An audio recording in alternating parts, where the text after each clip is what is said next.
입법데이트의 이익선입니다. 해가 갈수록 기상이변이 잦아지고 이로 인한 농작물 피해가 늘어나고 있습니다. 또 농촌 현장에 가보면 농산일 하시는 어르신들 점점 연령이 높아지고 있습니다. 농사 짓기가 어려워지고 있는 상황입니다. 자, 그래서요, 오늘 입법데이트에서는 농촌과 관련된 민생 법안 2건을 살펴보고자 하는데요. 그 첫 번째는 댐 건설 및 이 주변 지역 지원 등에 관한 법, 그리고 또 하나는 농약관리법인데요. 각각의 개정안을 살펴보겠습니다. 두 개정안을 대표 발의하셨습니다. 새정치민주연합 강동원 의원 모셨습니다. 의원님 어서 오십시오. 네, 반갑습니다. 네, 반갑습니다. 벌써 19대 국회가 3번의 국감을 지내고 올해 또 사실상 마지막 한 해를 남겨두고 있는데요. 네.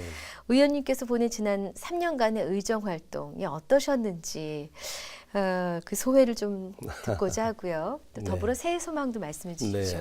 네. 사실 지난 3년이 무척 짧았습니다. 여러 가지 현장 정치, 생활 정치 하는 과정에서 찾아낸 민원들 이제 이 제도 개선을 하기 위해서 제가 지금까지 한 80개 정도 대표 발의를 해서 지금 여러 가지 해결들을 하고 있다는 게 굉장히 보람이 있었고요. 또 특히 지난해는 세월호 때문에 전 국민들께서 가슴 아팠던 그런 한 해였지 않습니까? 네, 이런 여러 가지 이 국가의 재난 이런 문제들까지도 이제 앞으로 우리가 정말 정책을 잘 펴서 이런 일이 다시는 없게 해야 되겠다는 것이 저 개인적인 생각이고요. 이제 벌써 한 3년 지났고 한 1년밖에 남지 않았는데 더 열심히 정말 노력해야 되겠다는 생각을 갖습니다. 특히 저는 3년 연속 이 국감 우수 상을 받은 걸로 말하자면 대변할 수 있는데 지난해에는 제가 상을 7개 분야에서 받았습니다. 그래서 정말 과분한 그 평가를 해주셨는데 여기에 만족하지 않고 더 열심히 노력하겠습니다. 올 한 해도 계속 뛰시겠다 이 말씀이실 텐데요. 자, 오늘 이제 다루고자 하는 법안 먼저 이 댐 건설 및 주변 지역 지원 등에 관한 법률 개정안을 살펴보겠습니다. 이 개정안을 발의하시게 된 계기가 좀 특별하실 것 같습니다. 우리가 댐 주변 지역 별로 생각을 못 해봤었거든요. 네, 그렇습니다. 지금 이 댐은 세계적인 추세가 이제 막았던 것을 다시 트는 그래서 이제 자연으로 환원시키는 그런 추세인데 우리나라는 정말 다른 나라와 비교해서 유별나게 이 토목공사를 즐기는 것 같아요. 그래서 댐을 계속 지금 막겠다 이런 건데 지난 2012년 정기국회 때에 전국에 댐을 4개를 막겠다 이렇게 정부에서 예산이 편성돼서 왔었습니다. 그런데 그 중에 하나가 이제 쉽게 얘기하면 지리산댐, 지리산댐인데 지리산댐은 제 지역구예요. 제 지역이 남원, 국립공원 1호인 지리산이 있는 곳이죠. 그래서 그 당시에 이 예산액을 전액 삭감을 해서 무산을 시켜놨는데 지난해 지방선거 때 경남 도지사 후보였던 홍준표 새누리당 후보가 이 댐을 막아가지고 부산 시민의 식수로 쓰겠다 이렇게 공약을 했어요. 그래서 다시 이제 정말 이 소금에 절여 있는 배추가 숨 살아나듯이 다시 이렇게 이 이슈가 됐는데 이렇게 놔둬서는 안 되겠다. 그래서 이와 관련된 법을 제가 개정하게 된 것이죠. 그렇군요. 이 댐 건설이 사실 굉장한 사업 아니겠습니까? 그렇습니다. 그런 어마어마한 건설이 주변 지역에 미치는 영향이 도대체 어떤 것인지 멀리 떨어져 있는 사람들은 잘 알지 못합니다. 그 부분이 궁금하고요. 또 댐 건설 추진으로 발생되는 그 지역민들과의 뭐 갈등이라 그럴까요? 어려움 같은 건 어떤 것인지 알려주십시오. 그러니까 제가 이제 지리산댐을 예로 든다면 상류 지역이 댐을 만들겠다, 막겠다 이런 얘기거든요. 흐르는 강물을 막겠다, 그래서 담수를 하겠다 이런 건데 이제 그렇게 되면 1차적으로 생태계에 변화가 오게 됩니다. 안개가 자꾸 끼기 때문에 그 지역에는 고랭지역이기 때문에 과수나 채수나 아니면 또 이제 생약, 약재나 이런 부분들이 굉장히 고소득 작목인데 이 농업 부분, 네. 그리고 또 축산 부분, 네. 또 원예 부분에 있어 막대한 영향이 오게 되는 것이죠. 그렇군요. 그리고 특히 이제 지리산은 아시다시피 반달곰을 이 방사시켜서 방사하죠. 네. 현재 계속 생태계를 복원하는 작업을 하고 있잖아요. 네, 네. 이 생태계에도 엄청난 파급 효과가 있게 되는 것이죠. 네. 이제 그런데도 불구하고 이 특정 지역에 네. 어떤 특정 계층과 특정 정치인들이 네. 이것을 쥐도새도 모르게 국민들의 그 적어도 그 지역의 피해 지역에 대한 주민들의 여론을 네. 그 듣지도 않고 또 사전에 어떤 타당성 조사도 하지 않고 밀어붙이기로 하기 때문에 문제가 있는 것이죠. 그래서 네. 이런 문제들에 대한 전반적인 문제를 이제 제도권 안으로 법제도 안으로 들어올 수 있도록 그렇게 이번에 법 개정을 시킨 거죠. 그렇군요. 근데 그 현재 댐 건설 여부를 결정하는 타당성 조사를 네. 이제 포함해서요. 네, 네. 댐 건설 추진 절차의 문제점이 방금도 말씀하신 네. 그런 부분 아니겠습니까? 네. 해당 지역과 소통이 안 됐고 여론을 규합해서 들어보지도 않았다라는 부분. 근데 댐 건설이 필요하냐 안 하냐의 문제도 궁금합니다. 이게 정말 무언가 하게 될 때는 득과 실이 있겠지요. 근데 얼마나 이게 이득이 되는가에 대해서도 혹은 손해가 많은가에 대해서도 알고 싶은 것이죠. 네, 이제 제가 두 가지 측면에서 말씀드리겠어요. 첫째는 이제 댐을 건설하는 과정에서의 주민들과의 그 불통 문제. 사실은 댐 건설을 정부가 하려면 추진을 하려면 네. 여기에 대한 타당성 조사를 해야 됩니다. 네네.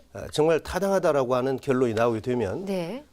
이 댐에 맡게 되면은 댐이 이제 수몰되고 네. 또 그 인근 지역에 주민들에게 일단 피해가 가게 돼 있어요. 그렇겠죠. 그렇기 때문에 네. 지역 주민들하고 대화를 해야 되거든요. 예. 민원 청취를 해야 되고 네. 이제 그런 부분들이 전혀 생략이 됐다. 이제 그런 차원이고요. 또 하나는 이것은 이제 물이라는 것을 네. 우리가 흔히 수자원 그렇지 않습니까? 그렇습니다. 이 수자원을 흐르는 물 그게 네. 지표수입니다. 네. 그리고 지하수 네. 이 두 가지만 가지고 정부에서 지금 수자원이라고 그래요. 네. 그래서 이제 결국은 흐르는 강물을 막든지 아니면 댐을 건설해 가지고 이 물을 활용하겠다 그런 건데 네, 네. 지리산 댐은 원래는 이 숨은 내막을 보면 네. 부산 시민의 식수를 쓰겠다는 것이 당초의 목표였습니다. 네. 그런데 그걸 가지고 강하게 이제 국회에서부터 부딪히게 되니까 이것을 변형을 시켜요. 네. 어떻게 변형을 시키냐? 소위 말하면 홍수 조절댐이다. 네. 홍수 조절용 댐이다. 이렇게 지금 바꾸거든요. 네. 그럼 홍수 조절용 댐이라는 것은 어떤 의미를 내포하고 있냐면은 이제 그 지리산 계곡에서 내려가면은 쭉 내려가면 진주 남강이 나옵니다. 그렇죠. 그 남강 하류 지역이 이 폭우로 인해서 홍수 때 네. 범람을 해서 농작물에 뭐 피해가 있다. 네네. 이런 거란 말이죠. 네. 그러면 홍수 조절댐이라고 한다면은 평상시에는 물을 전부 터서 방류를 시키고 네. 폭우 시에 폭우가 왔을 때. 그때는 이제 담수를 시켜서 하류 지역에 물 흐르는 양을 조절해 주는 거거든요. 네. 그런데 이 사람들은 홍수 조절댐이라고 하면서 평상시에 댐 높이가 150m 되는데 80%를 담수해 놓겠다 이런 얘기예요. 자, 그러니까 이게 얼마나 논리적으로 모순이냐. 거짓말이죠. 그래서 이 부분을 다시 이제 지적을 하니까 네. 이제는 물을 트겠다. 네. 그러거든요. 그래서 네. 이 자체가 굉장히 논리 모순이다. 그래서 경제성 따질 필요가 없는 거예요. 그리고 생각을 해보세요. 이 지리산 쪽에서 물을 막아가지고 부산까지 간다면 예를 들어서 용수로를 또 만들어야 됩니다. 물을 끌어가기 위해서. 그렇죠. 그러려면 경남 밀양 같은 경우는요. 도시 한복판으로 수로가 나야 되는 문제가 나와요. 그러니까 여기 들어가는 비용도 근 4조 들고 정말 엄청난 이 재앙을 가져올 수 있는 일이에요. 그래서 제가 대안을 하나 제시했어요. 어떤 대안을 어떤 대안이냐? 네. 바닷물도 자원이다. 네. 바닷물도 자원이죠. 네. 그래서 우리나라의 지금 현 실정을 보면 전라남도 홍도 같은 경우는 섬 전체가 안반층이기 때문에 샘이 없습니다. 네. 그럼에도 불구하고 바로 해수를 네. 염수를 분리시켜 가지고 식수로 전환하는 그렇게 해서 지금 식수를 먹고 있고요. 예. 또 지금 동해안에 가면 네. 심충수가 있습니다. 예, 예. 우리나라 재벌인 두산에서 네. 이 심충수를 채취해 가지고 미네랄이 아주 풍부한 네. 영양이 풍부한 이 심층수로 해가지고 네. 지금 시판하고 있잖아요. 네, 그 네. 민간업자들도 전부 바닷물을 이렇게 먹고 팔고 하는데 네. 왜 정부가 이걸 못하느냐?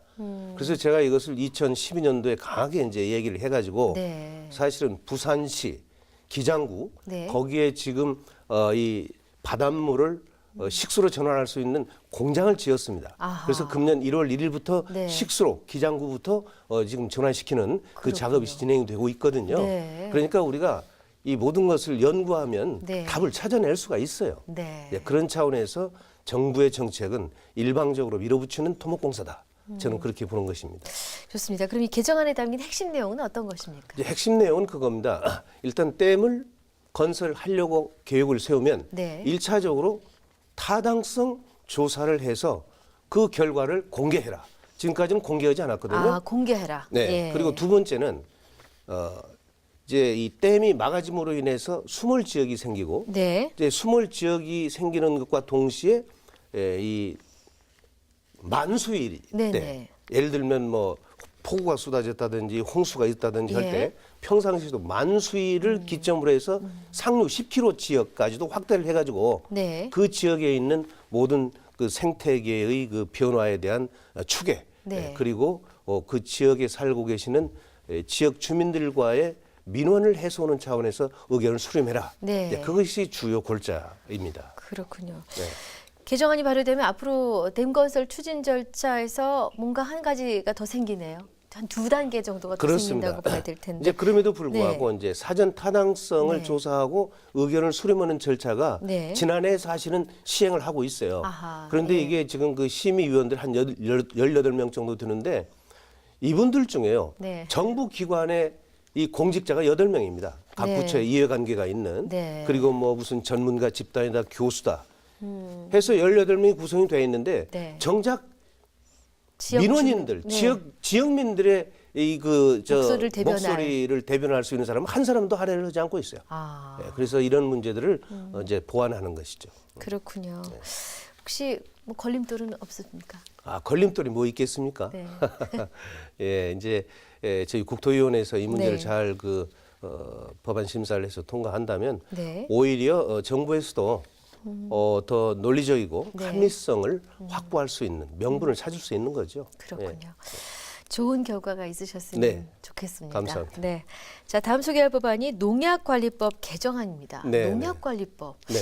왠지 뭔가 좀 심각한 사안이 있지 않았나라는 생각이 예. 얼핏 들었습니다. 예, 그렇습니다. 어떻게 개정안을 발의하시게 되셨습니까?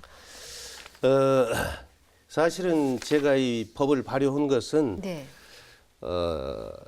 농약관리법 개정 법률안 네. 그리고 이제 농기계 기계화 촉진법이라는 게 있습니다. 네.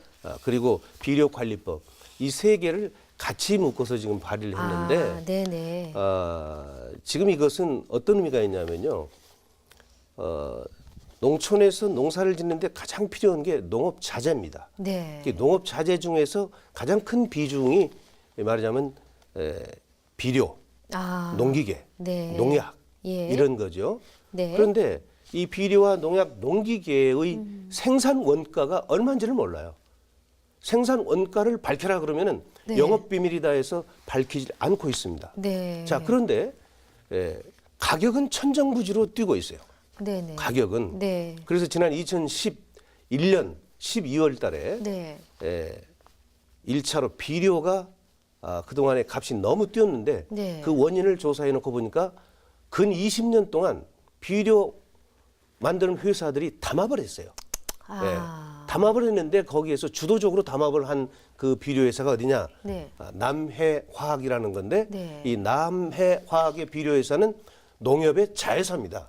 저런. 예. 네. 농민을 위하고 농민이 조합원인, 농민이 네. 주인인 그 농협에서 운영하는 자회사에서 이렇게 담합을 했다. 정말 놀라울 일이죠.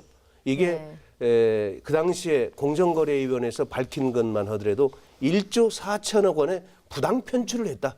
부당 이익을 취했다. 네. 이렇게 지금 공정거래위원회에서 발표를 했던 거거든요. 네, 네. 그래서 제가 2012년도에 국회에 와가지고 농협중앙회와 그다음에 공정거래위원회에 자료를 전부 요청을 했습니다. 네. 그랬더니 그 자료 요청은 과정의 생산 원가에 대해서는 일치오질 않고 네. 도대체 가격 구조가 어떻게 돼 있는지를 알 수가 없어요. 그런데 사실은 농기계 네. 이게 사실 그 농촌에서 요즘은 이제 기계화가 돼 있기 때문에 그렇죠. 이제 트랙터가 쓰여지잖아요. 네. 이제 수확할 때 이제 컴바인이 쓰여지는데 그렇습니다. 트랙터 한 대가 요즘 1억 갑니다. 1억. 아, 이건 뭐 놀라울 일이죠. 네. 그런데 트랙터 한 대가 네. 1년 동안 가용할 수 있는 기간은 농번기 때거든요. 그렇죠. 밭갈이 할 때 그렇죠. 주로. 예, 예. 한 2주 정도 쓰나요? 네. 네, 컴바인은 딱 일주일 정도 이 수확철에 한때 쓰는데 예, 예. 이것도 큰 5천만 원 이상 간단 말이에요. 네. 그런데 왜 이 기계가 이렇게 계속 매년 올라야 되느냐? 네. 고철값이 올라가는 것도 아닌데. 네. 그래서 그 가격 구조를 보니까 그것도 담합 영업비밀에 사실이 굉장히 이 의심이 들어요. 의심이 되는. 그래서 제가 이 공정거래위원회 네. 예, 농기계 네. 농약까지도 담합 여부에 대해서 조사를 하라 이렇게 네. 했는데 그 결과 담합한 사실이 드러나게 됐어요. 아. 그래서 제가 가장 중요한 게 농가에서는 봉이지 않습니까 지금? 그러니까요. 가격 구조가 어떻게 됐는데 네. 이게 적정 이윤이 붙여져 가지고 시판을 하게 되는데 네. 이게 가격이 어떻게 형성되는지 모른단 말이에요. 근데 가장 기초적인 게 소위 말하면 생산 원가거든요. 네. 우리가 요즘 성냥 한 깨피만 만들어도 공장에서 생산 원가가 다 들어가는 거 당연히 아니에요? 나오지요. 예. 예. 이 생산 원가를 공개하기 위해서 이번에 지금 이 법 세 개를 동시에 법안을 지금 개정안을 낸 것이죠. 원래 이런 프로그램의 진행자는 흥분하거나 어느 편을 들어서는 안 제가 지금 되는데요. 약간 흥분하고 있습니다. 의원님 말씀 듣다 보니까 예. 정말 이 부하가 나는데. 그럼요. 아, 이런 상황인데. 근데 또 실제 여러 가지 이제 FTA 체결이 이루어지면서 물론 긍정적인 효과가 많습니다만 네, 네. 전반적으로 보면은 농가의 어려움이 좀 가속화하는 경향이 있어 보입니다. 그래서 농가 상황이 우리나라 현재 상황이 어느 정도로 어려운지 현황도 좀 더불어 궁금해집니다. 이제 그런 거죠. 예를 네. 들면 2014년도 작년 지난해를 기준으로 해서 10년 전이면 2004년, 2004년에서 2014년까지 네. 10년 동안 우리 농가 소득은 얼마나 늘었을까? 이게 13.2%가 증가했습니다. 네. 이것도 이 뭐 정부에서 뭐 가격 정책을 뭐 농가의 저 소득원 네. 농사 짓는 거에 대해서 쌀값을 보장해 줬다는 뭐 이런 게 아니고 네. 순전히 농민들이 정말 영농 기술을 개발해서 소득이 예. 늘어난 거예요. 네. 그 13.2%가 늘어난 반면에 농업 자재인 농약과 농기계와 농약의 가격 상승률은요 60.1%가 뛰었습니다. 아, 너무하는군요. 그러니까 네. 농촌에서는요 살 수가 없어요. 그냥 하늘만 바라보면서 그냥 천성으로 착한 우리 농민들이 떠나지 못하고 지금 뭐 거의 고령화돼서 계신 분들이 많은데 우리 농촌이 이 근대화 과정에서도 소외받았지 않습니까? 우리나라는 1차 산업이라는 게 근본적으로 없었어요. 박정희 1961년 구테타 이후에 2차 산업으로 바로 들어가면서 지금은 뭐 4차, 5차까지 이렇게 오고 있지만 이 농민들이 이렇게 어렵게 또 농촌이 이렇게 어렵게 농업 환경이 이렇게 안 좋은데도 불구하고 정말 정부는 두 손 놓고 있고 여기에 관련된 농협유통조합이 주가 돼서 이렇게 가격 담합을 한다는 것은 있을 수 없는 일입니다. 농협중앙회에 가격심의위원회라는 게 있는데요. 여기에도 농민 대표 한 사람을 참석을 시키긴 하지만 네. 이제 농업 관련 단체입니다. 이제 농업 경영위원회 중앙회에서 이제 들어가 있는데 이 사람들이 그 가격 구조에 대해서 전혀 전문성이 없기 때문에 알 수가 없어요. 아하. 개정안이 어떻게 됩니까? 이 개정안은 이제 현재 이제 우리 그 상임위에 지금 계류가 돼 있어서 네. 뭐 잘 처리가 되지 않을까 이렇게 봐지는데 제가 이것과는 별개로 네. 농약, 농기계 비료, 네. 담합 사실에 대해서 국정조사를 해야 되겠다. 네. 그래서 국정조사 촉구 결의안을 네. 지금 제가 발의한 지가 1년이 넘었거든요. 네. 근데 국회 운영위원회에서 네. 여야가 합의가 안 돼요. 새누리당이 왜 반대했는지를 모르겠어요.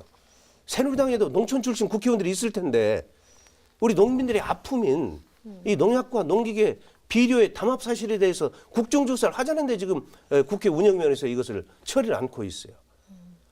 이 방송을 듣고 정말 우리 농민들이 각 지역에 있는 국회의원들에게 압력을 내야 됩니다. 그래서 국회에서 조사를 해가지고 이 담합한 사실이 명백히 지금 공정거래위원회에서는 밝혀졌기 때문에 네. 이것을 어느 정도로 그동안에 우리 농민들이 수탈되어 왔는지 네. 이런 사실을 만천에 밝혀야 되고 다시는 이런 일들이 재발되지 않도록 네. 우리 국회에서 제도적으로 이것을 보완해야 될 거 아니겠습니까? 네. 예. 좋은 결과가 꼭 있으셨으면 네, 이건 좋겠습니다. 반드시 해야 됩니다. 네. 네. 약속된 시간이 거의 다 됐는데요. 네. 또 이제 올해 네. 새롭게 추진하고 계신 또 준비 중이신 입법 계획이 있으시다면 짤막하게 여쭤보겠습니다. 이제 제가 지금 구상하고 있는 입법 구상안은 상당히 여러 가지가 있습니다. 그런데 지금 최근에 제가 지금 대표 발의해 놓은 게 있거든요. 네. 이게 이제 공직선거법 개정 법률안인데 네.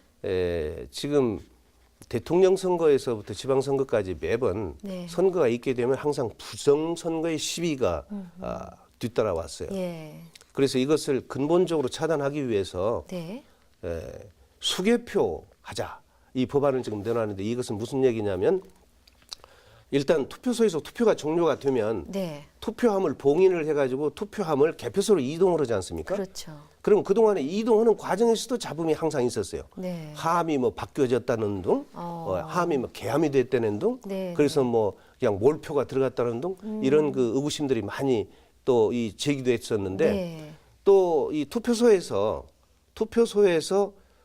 개표소로 가면 개표소에서는 이제 선거관리위원장이 개표 선언을 해가지고 이제 개표를 하게 되잖아요. 네, 네. 그런데 지난 18대 대통령 선거 때 특히 현장에서는 개표 선언을 하지 않았는데 방송에서는 개표 결과가 나오는 이런 아주 우스꽝스러운 아주 정말 개표 조작이 되는 그런 상황들이 상당히 있었습니다. 네. 이게 전국적으로 투표소에 한 60% 이상의 이런 증거들이 나와가지고 네. 지금 민사 또 형사로 지금 이 고발해 놓은 상태인데 네. 이런 문제들을 근본적으로 해결하기 위해서는 앞으로 투표소에서 현장에서 투표가 네. 종료가 되면 바로 그 자리에서 모든 그 투표 참관인들이 있으니까 네. 개표 참관인으로 전화를 해가지고 네. 사방에서 CCTV로 다 찍으면 되는 것이니까 네. 그래서 바로 함을 열고 개표를 하자. 네. 그래서 바로 선관위에다가 시시각각으로 결과를 알려주면 부정 개표 시비는 없어진다. 네. 그래서 그 법안을 지금 내놨는데 이 법안이 제 임기 동안에 꼭 처리되기를 저는 기대하고 있습니다. 네, 잘 들었습니다. 의원님 앞으로도 남은 시간 네. 활발한 의정 활동 해주시길 바라겠습니다. 네. 감사합니다. 고맙습니다. 네, 입법데이트 오늘은 새정치민주연합 강동원 의원과 함께한 시간이었습니다. 시청해주신 여러분 고맙습니다.